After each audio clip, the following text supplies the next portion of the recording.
So hey guys, welcome and welcome back to new another video. आज के इस video में हम लोग डिटेल में बात करने वाले हैं आरवीएचएस की प्रवेश विज्ञप्ति पर बात करेंगे, सिलेबस पर भी बात करेंगे।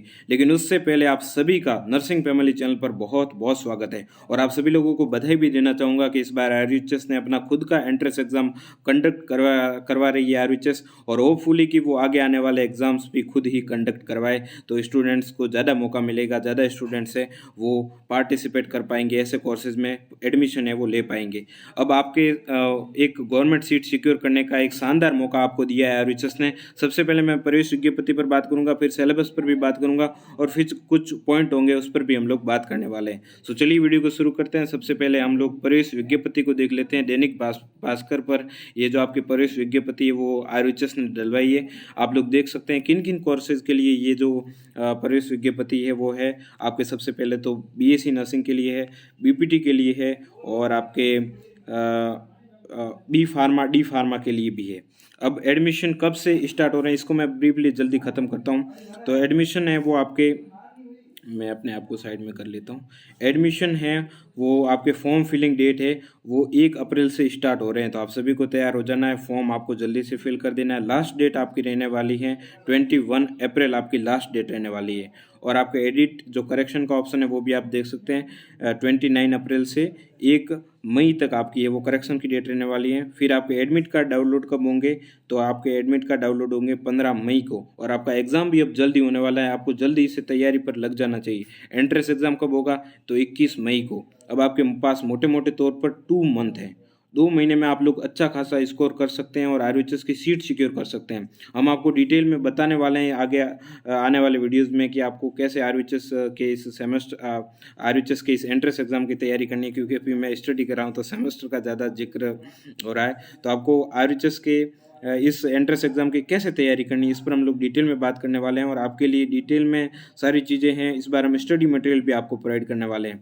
रिजल्ट कब आ जाएगा, रिजल्ट आपके 2 जून है उसको आपके रिजल्ट आ जाएगा। तो ये आपके मोटे मोटे तौर पर आरवीएचएस की जो डेट है उसके बारे में बात होगी।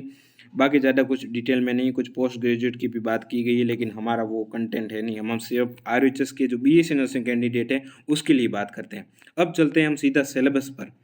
सिलेबस क्या रहने वाला है इस पर हम लोग चलते हैं। तो आपके सामने एक शानदार मौका है इस बार गवर्नमेंट सीट सिक्योर करने का। अभी से तैयारी पर लग जाइए तो आपका जो सिलेक्शन है वो हो जाएगा। कंसल्टेंसी के साथ पढ़िएगा। 3 सब्जेक्ट है वो आपके हैं, बायोलॉजी, फिजिक्स और केमिस्ट्री। जो बीएससी नर्सिंग देने जा रहे हैं उनकी बात कर रहा हूँ, बाकी फार्मेसी के लिए मैथमेटिक्स भी आ जाता है। तो आप लोग तीनों सब्जेक्ट को साथ में लेकर चलना है। ऐसा नहीं कि आप किसी एक सब्जेक्ट पर ज़्यादा फोकस कर रहे हैं। जैसे कि ज़्यादातर स्टूडेंट क्या करते हैं कि बायोलॉजी पर ज़्यादा फोकस कर लेते हैं, फिजिक्स केमिस्ट्री पर उनका बिल्कुल भी फोकस नहीं होता है। तो आपको तीनों पर इक्वली फोकस करना है। फिजिक्स को भी कवर करना है, क्योंकि ज़्यादातर स्टूडेंट है वो फिजिक्स को नहीं कर पाते हैं, केमिस्ट्री और बायोलॉजी को कर लेते हैं। तो फिजिक्स से वो आपकी रैंक डिसाइड करता है और बायोलॉजी केमिस्ट्री वो तो आपको अच्छी करनी ही है, इसमें कोई दो राय है नहीं।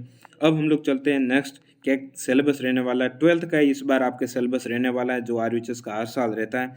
बाकी यूपीसी नेट वालों का थोड़ा अलग रहता है, लेकिन अपने राजस्थान में 12th का ही सिलेबस रहता है। तो सबसे पहले फिजिक्स की बात कर लेते हैं। तो फिजिक्स में आपके वही एनसीईआरटी का सिलेबस रहने वाला है। पहला चैप्टर देख सकते हैं इलेक्ट्रिक चार्ज एंड फील्ड है। सेकेंड चैप्टर है आपके इलेक्ट्रोस्टैटिक पोटेंशियल एंड कैपेसिटेंस है और करंट इलेक्ट्रिसिटी है। 12th आपकी फिजिक्स बहुत ईजी है, इतनी हार्ड है नहीं। 11th का पोर्शन थोड़ा सा हार्ड रहता है। अब आपका 4th चैप्टर है moving charge and magnetism. 5th chapter है आपका magnetism and matter. 6th chapter है आपका इलेक्ट्रोमैग्नेटिक इंडक्शन और आपका 7th चैप्टर है अल्टरनेटिव करंट और 8th चैप्टर है इलेक्ट्रोमैग्नेटिक वेव्स और 9th चैप्टर है आपका ray optics and optical instruments. Wave optics है आपका dual nature and radiation and matter है, एटम से न्यूक्लियाई है और आपका लास्ट वन है सेमीकंडक्टर। तो ये आपका रहने वाला है फिजिक्स का सिलेबस। तो ज़्यादा बड़ा है नहीं, छोटा सा सिलेबस है। आपको बीएससी नर्सिंग के अकॉर्डिंग एंट्रेंस एग्जाम के अकॉर्डिंग ही पढ़ना है। ऐसे नहीं, ज़्यादा स्टूडेंट क्या करते हैं नीट के लेवल के क्वेश्चन प्रैक्टिस करते हैं। हालांकि फिजिक्स में नीट के लेवल के आपको क्वेश्चन प्रैक्टिस नहीं करने, लेकिन अच्छे खासे जितने क्वेश्चन आपके कंसेप्ट कवर हो सके ऐसे क्वेश्चन आपको प्रैक्टिस करने हैं। इसके भी हम लोग स्टडी मटेरियल प्रोवाइड करने वाले हैं। हम लोग स्टडी मटेरियल बनाने में लग गए हैं। आप लोग ज़्यादा से ज़्यादा कमेंट करना ताकि हम और भी मोटिवेट हो सके कि हाँ हमें स्टडी मटेरियल बनाना है। बाकी लास्ट ईयर हमने काफ़ी स्टूडेंट को स्टडी मटेरियल प्रोवाइड किया था और अच्छा रिजल्ट है वो रहा था।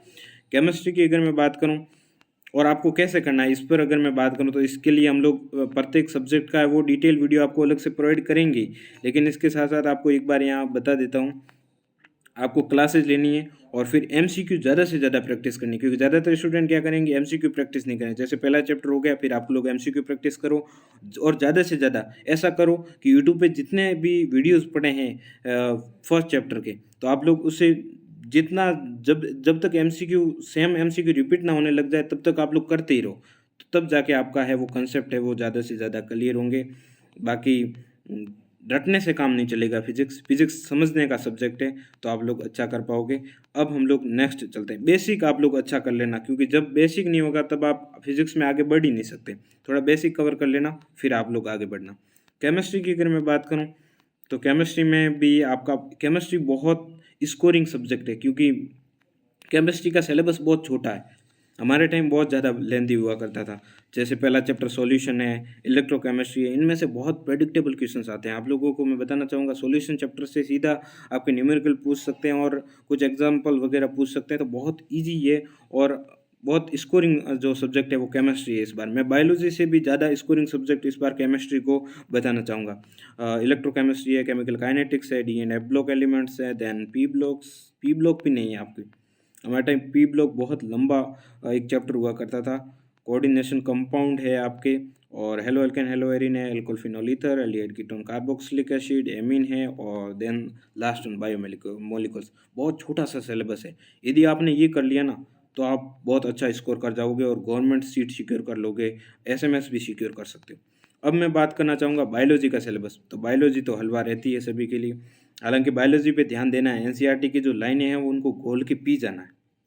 Sexual reproduction in flowering plant, human reproduction है, रिप्रोडक्टिव हेल्थ है, जेनेटिक्स एंड एवोल्यूशन है, principle of inheritance and variations है, मॉलिकुलर बेसिस ऑफ इनहेरिटेंस है, एवोल्यूशन है, बायोलॉजी इन ह्यूमन वेलफेयर है आपके, और ये ह्यूमन हेल्थ एंड डिजीज़ भी है आपके, माइक्रोब्स इन ह्यूमन वेलफेयर है, biotechnology and biotechnology principle and process है। ज़्यादातर क्वेश्चन इसमें से ही आते हैं। ये जो जेनेटिक्स वाला पोर्शन हो गया, बायोटेक्नोलॉजी, इससे भी क्वेश्चन देखने को मिलते हैं।